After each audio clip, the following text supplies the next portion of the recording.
Impact of Influence, the Murdaugh family murders. This is the unfolding story of a powerful South Carolina family, the mysterious deaths they are linked to, and our quest to bring you the truth.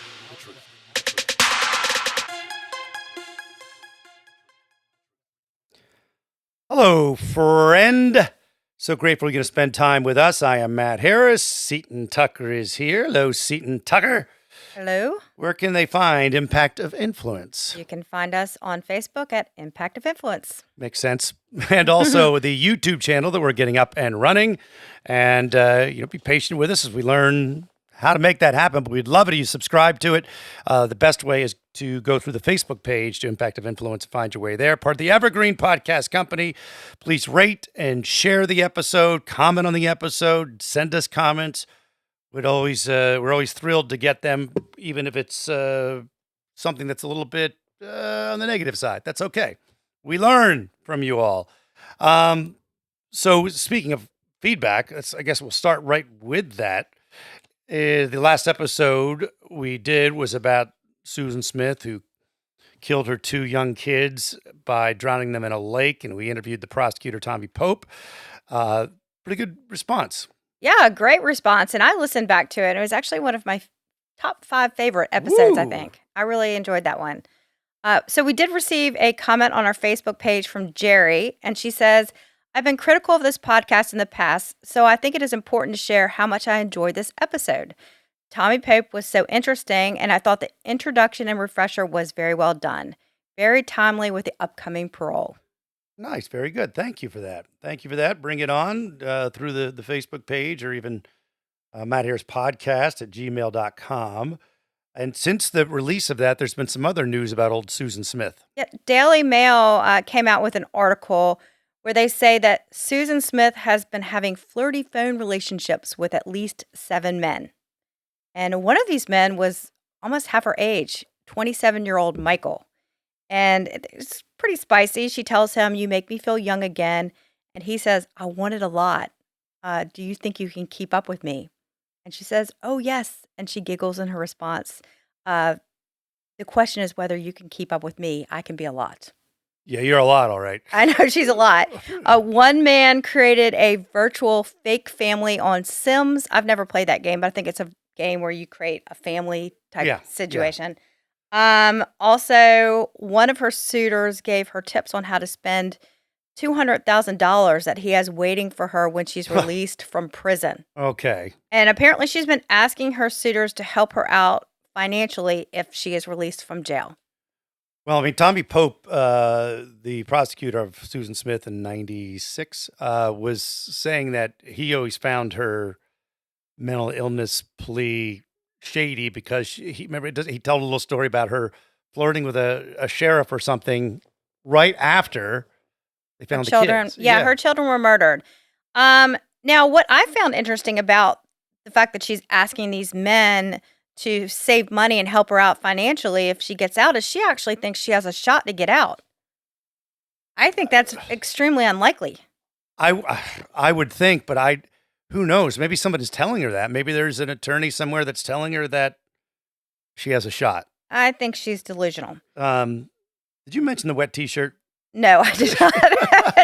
I mean, somebody else asked her about how she would look in a wet T-shirt. Which is horrible based on the fact of that she drowned her kids and drove them into a lake. I didn't even think about that. I just thought it was... It's creepy on every level. It is creepy on every level. Come on, man. You guys got to do better. And then we had another comment on our Facebook page about Smith's relationship with a prison guard. And this, I believe, happened when she was 27, and it was discovered after she tested positive for an STD.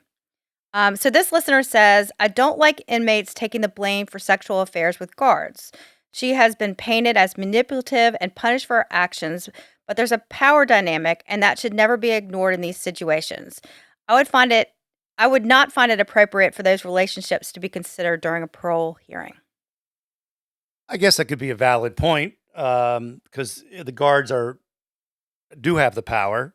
And you can, if you're having some sort of relationship with a guard, you might get some special favors. Maybe you get some items from the commissary, or you get more time out in the prison yard. I don't really know, but Mm. yeah, I think that is true. And we also have to consider she went to prison as a young person, and you've limited choices. If she's interested in someone of the opposite sex, All horned up that's and nowhere to go. that's your option, I No, guess. well, it's not an option. I mean, it shouldn't be an option because it's not legal. But on the other spec, so the guards have this prison, this power dynamic situation, but we also have to consider there's criminals, people who are criminals and they're in jail convicted of a crime are possibly people who are manipulating these guards. Yeah, we don't know which way it went on that because I have not read like testimony or anything about that. Well, we do know Uh, that this guard did plead guilty and he spent 3 months in jail for Oh. this relationship.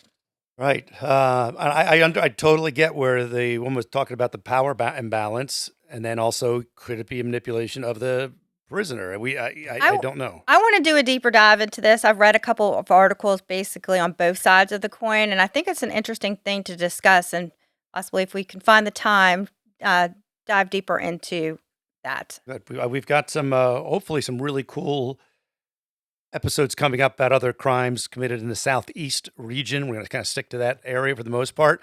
And if you have any tips, and we have been getting some, send them to us. Message us on Facebook or find Seton Tucker on X. She loves to see you there if someone is nice to her. So we've got some other news. Just kind of, there's going to be Murdaugh things trickling in now and again, but this might be it for a little while. I don't Well, know. no, I mean, there's actually been a decent amount of updates in the last, since we did our last Murdoch episode, which was 2 weeks ago. So we figured we'd update you on those, just because I know some people are here to find out if there's anything happening with the Murdoch situation. Okay, let's go to the bloody towel. Well, so the True Up Sunlight podcast, they had been reviewing some tapes of SLED interviews that were conducted after the murders of Maggie and Paul. And as we discussed this before, the family was perplexingly allowed to go back into the home after the murders. Yes, it was Uh, not sealed off or anything like that. I think they even went in that night, right? I mean, yeah. Yes. So during one of these interviews, they discuss a hand towel that was found by Alec Murdaugh's niece, Randy Murdaugh's daughter, that may have had a small smear of blood on it. Now, this was a hand towel, and it was in a half bath on the first floor of the main house. Now, it's said that the niece handed the towel to Lynn, who is Alec Murdaugh's sister. And according to the podcast, Lynn had it washed. Now, she couldn't remember if she washed it or if she asked Blanca to do it. Lynn told law enforcement that she did not believe it was related to the murders because the murders had occurred at the dog kennels, and that's why she did not tell them about it. And she says, in hindsight, she probably should have told law enforcement about this hand towel. But you have to go back to that time. I'm sure his sister was not even remotely considering the fact that Alec might have done it, right? So you don't even think you're covered because it's like there's no way my I would brother would have done it. Yes, but I would like to think if I saw something that I might think was blood, I would point that out to law enforcement. But you're in shock, and they were allowed by law enforcement to go back in the house. And law enforcement had been there, so And I think the bigger issue is law enforcement.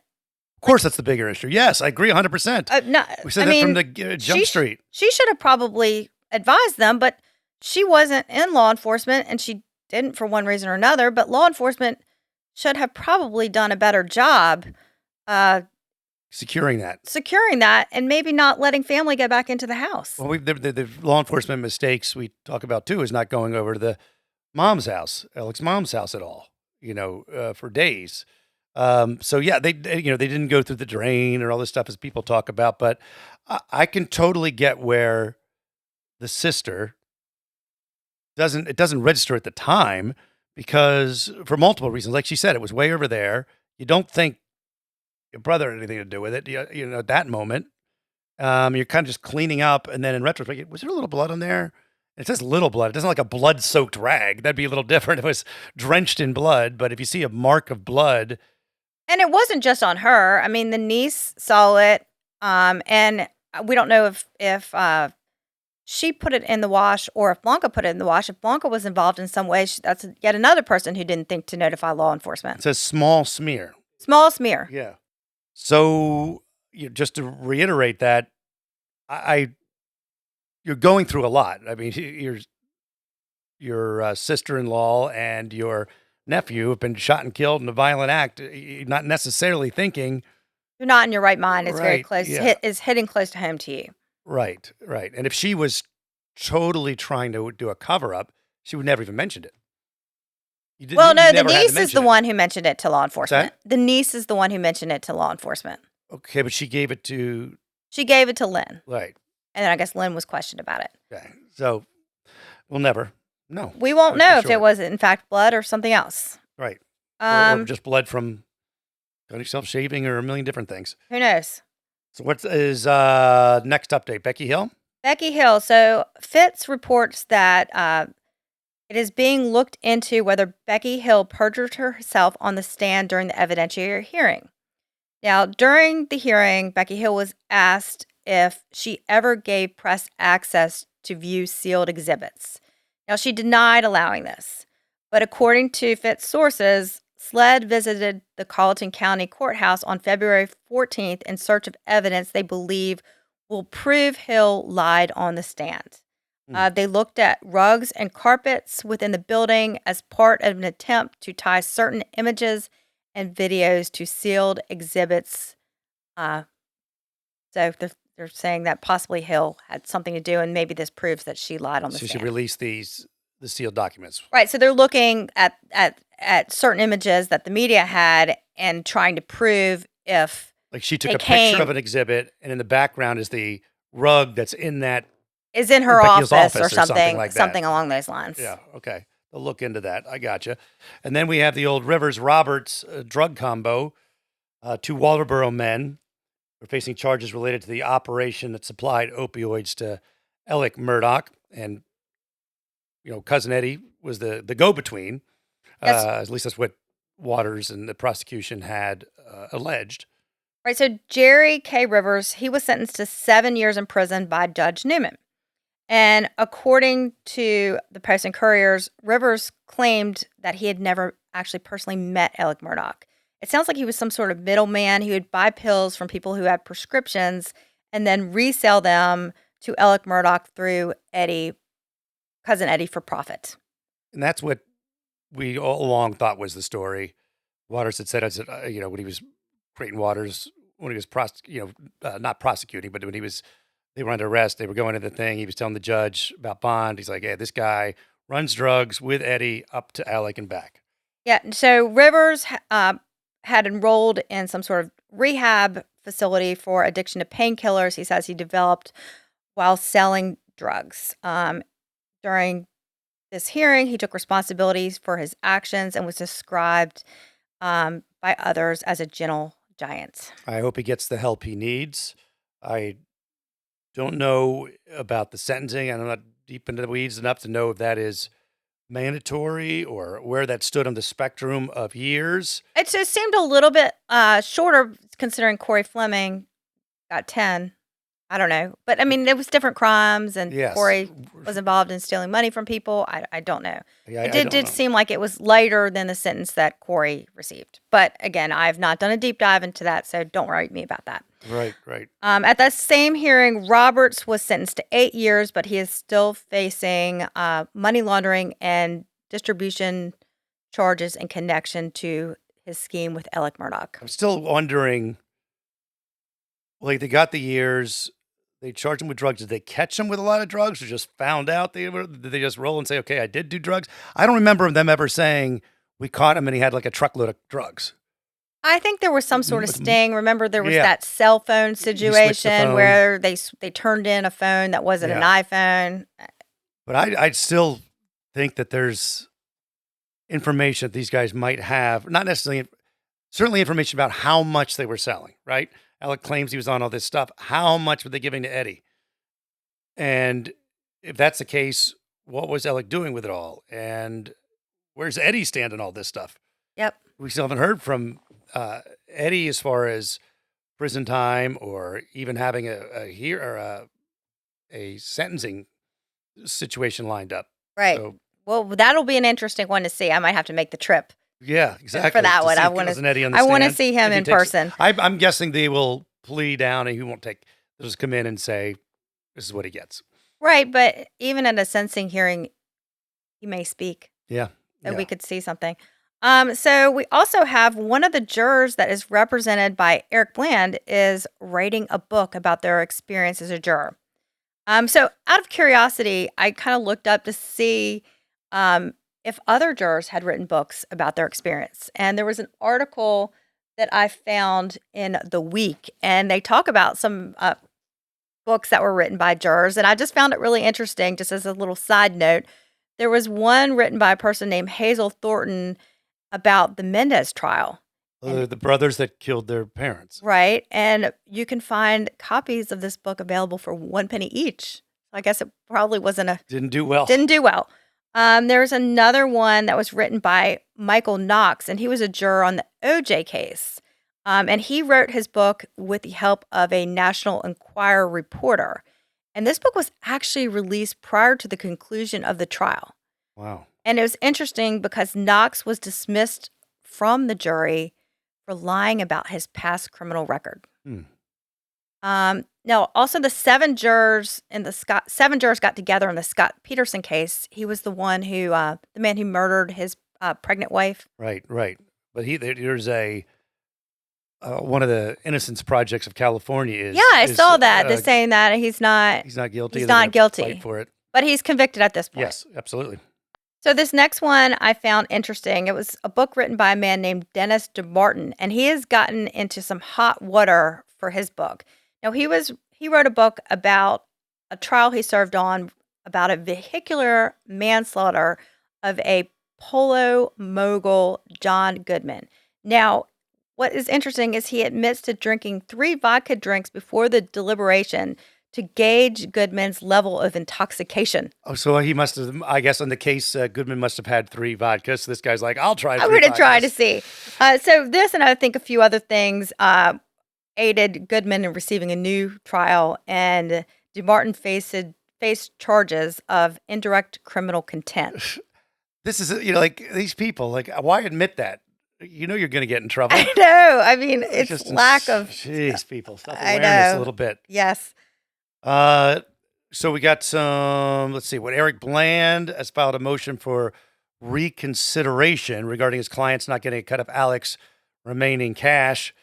The order doling out the money said that the amount already removed from any source, e.g. collateral, third-party insurance, and the percentage of the recovery as it compared the financial loss, not including interest, punitive, or tort damages.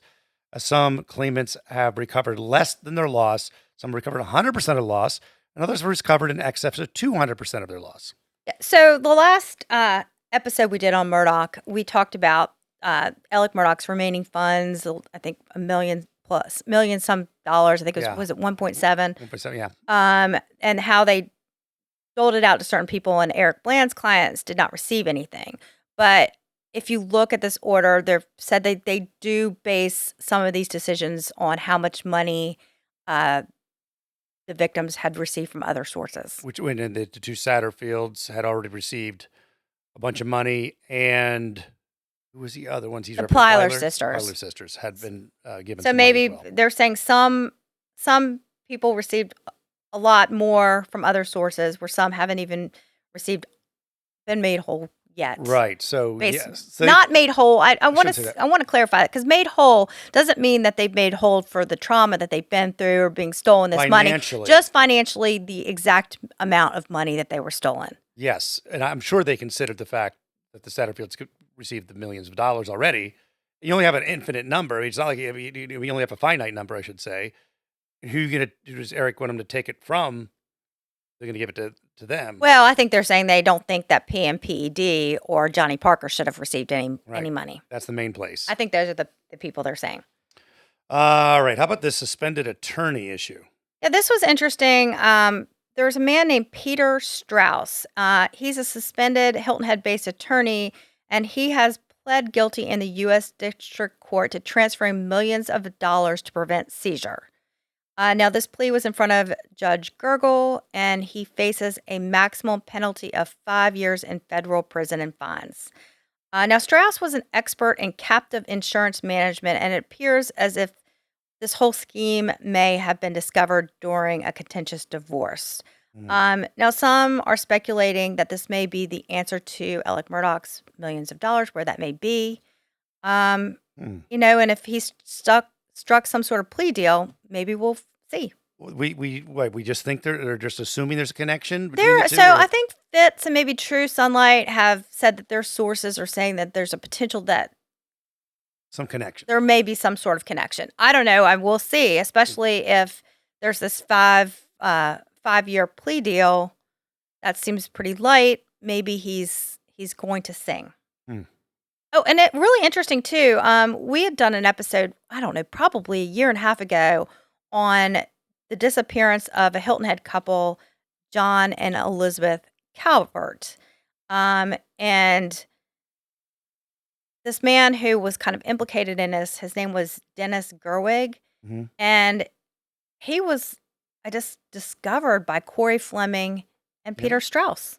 I Just knew Corey interesting. Fleming. We mentioned that in the. But this Strauss was involved in that too. Why- So just did interesting. he just happen to live there, or I don't because know. it wasn't Hilton Head that Gerwig was found?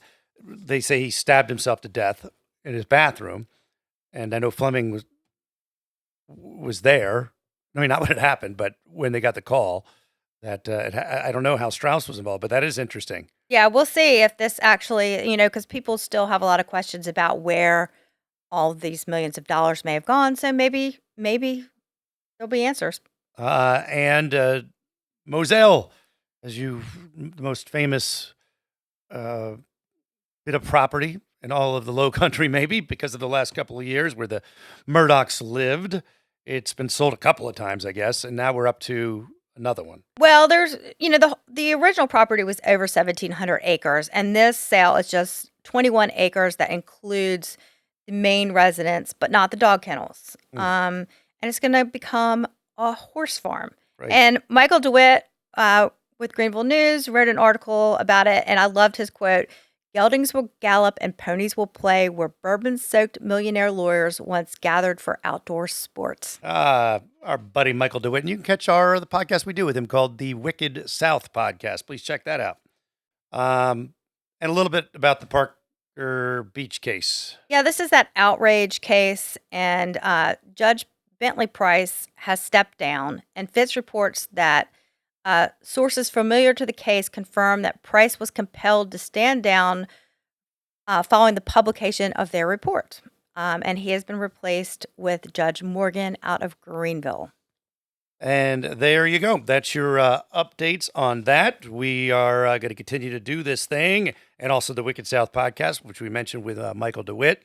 Very interesting Wicked South recently about the brothel in Georgetown. Georgetown, thank you, down there in the Low Country. But we're going to keep cranking out podcasts and the YouTube channel and the Impact of Influence on Facebook. Rate and share, subscribe to the channel, subscribe to the YouTube channel, and we will talk soon, friend.